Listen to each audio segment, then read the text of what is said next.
मैं अपने दोस्तों के साथ रहने लगी थी। एक रात उस दोस्त और उसकी गर्लफ्रेंड हमारे साथ रुके। रात में उसके दोस्त ने मेरे साथ रहना चाहा। फ्रेंड्स, मेरा नाम अंशिका है। आज मैं 33 साल की एक विवाहित हूँ और एक सामान्य जीवन व्यतीत कर रही हूँ। मैं कम हाइट की एक खूबसूरत औरत हूँ। अपने शरीर और दिमाग दोनों से फिट हूँ। ये मेरी पहली कहानी है। लव इन रिलेशनशिप की कहानी है। मेरे पहले आस की बात मेरे कॉलेज के दिनों की है। मैं और मेरा पति एक ही कॉलेज में पढ़े हैं। कॉलेज में मेरे पति मेरे बॉयफ्रेंड हुआ करते थे, जिनका नाम मयंक है। उनके एक बेस्ट फ्रेंड है, जिनका नाम अभिनव है। अभिनव बहुत ही स्मार्ट और हैंडसम थे। कॉलेज की काफी लड़कियां उन पर मरती थीं। तब कॉलेज टाइम में भी। और उनकी एक हॉट सी गर्लफ्रेंड थी। गिरिजा नाम था उसका। कॉलेज खत्म हुए अभी कुछ ही टाइम बीता था और मैं इन दिनों अपने होने वाले पतिदेव मयंक के साथ लव इन में रहने लगी थी। मैं बहुत ही अमेजिंग टाइम था। नया नया रोमांस और यंग एज में हम दोनों जोड़ी की वजह से मान उड़ रहे हैं। उसी समय अभिनव भी अपनी गर्लफ्रेंड गिरिजा के साथ लव इन रिलेशनशिप में रह रहे थे। गिरिजा लंबे कद काठी की जबान और काफी खूबसूरत सी लड़की थी। अभिनव और गिरिजा एक दूसरे के साथ परफेक्ट से लगते थे। क्योंकि अभिनव और मयंक सेम कॉलेज में थे और अच्छे दोस्त थे, तो मेरी भी अभिनव से अच्छी दोस्ती हो गई थी। और अभिनव की वजह से गिरिजा से भी हम चारों काफी अच्छा टाइम स्पेंड करते थे एक साथ। मेरे हव जब भी अपने ऑफिस से बिजी होते और मुझे कहीं जाना होता, तो मैं अभिनव को बुला लेती थी और मुझे अपनी मोटरसाइकिल पर ले जाते थे। मुझे भी कोई प्रॉब्लम नहीं थी, और ना मेरे तब की बॉयफ्रेंड मयंक को, ना ही उनकी गर्लफ्रेंड गिरिजा को। हम सब काफी चिल रहा करते थे और हमारी ड्यूटी गजब की थी। हम तीनों ही दोस्त बहुत अच्छे, और तीनों की दोस्ती की वजह से गिरजा भी हमारे ग्रुप में शामिल थी। हम चारों अच्छा टाइम भी स्पेंड करते थे। अक्सर बाहर घूमे फिरने जाना रिश्ता पार बगैर साथ में घूमा फिरते थे। अक्सर एक दूसरे से घर मस्ती करते हुए लेट हो जाते थे।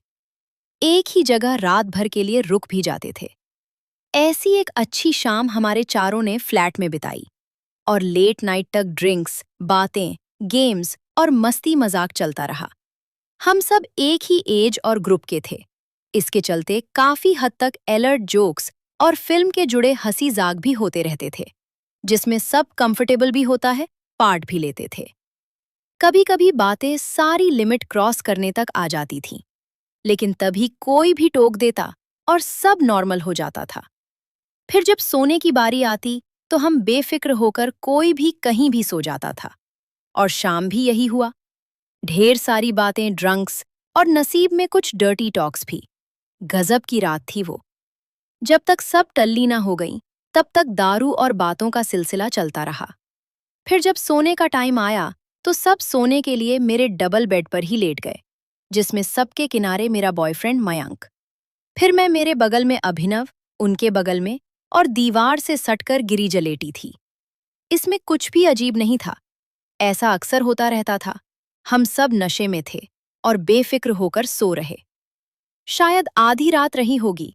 किसी वजह से मेरी आंख खुली, तो मैंने पाया कि किसी का हाथ मेरे सीने पड़ता।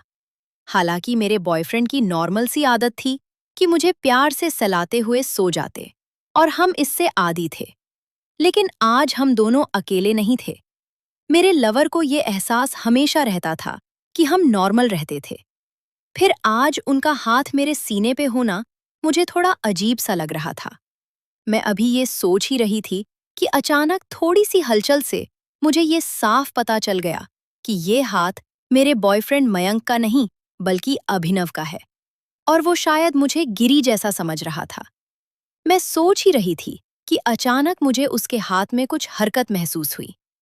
मैं सहम से गई और नोटिस किया करने लगी, हो क्या रहा है। फिर जल्दी ही मुझे एहसास हुआ कि मेरा बॉयफ्रेंड मयंक और गिरिजा गहरी नींद में है, जबकि अभिनव चुपचाप लेटे मेरे पूरे सीने को फील कर रहा था। मैं सन्न रह गई।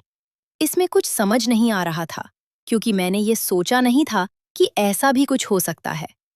लेकिन मैं तो एक औरत थी। मुझे किसी पराये मर्द के स्पर्श का जब एहसास हुआ, तो मुझे आज भी इस बात का अफसोस है कि मुझे अच्छा लग रहा था। अभिनव का हाथ मेरे ऊपर था और शायद उसे ये एहसास हुआ कि मैं जाग गई हूं, तो वो एक पल के लिए ठिठक सा गया। फिर धीरे से उसने मेरे फिर से फील किया। सब कुछ मैं समझ नहीं पा रही थी क्या करूं। मैंने कुछ रिएक्ट नहीं किया, बस चुपचाप लेटी रही।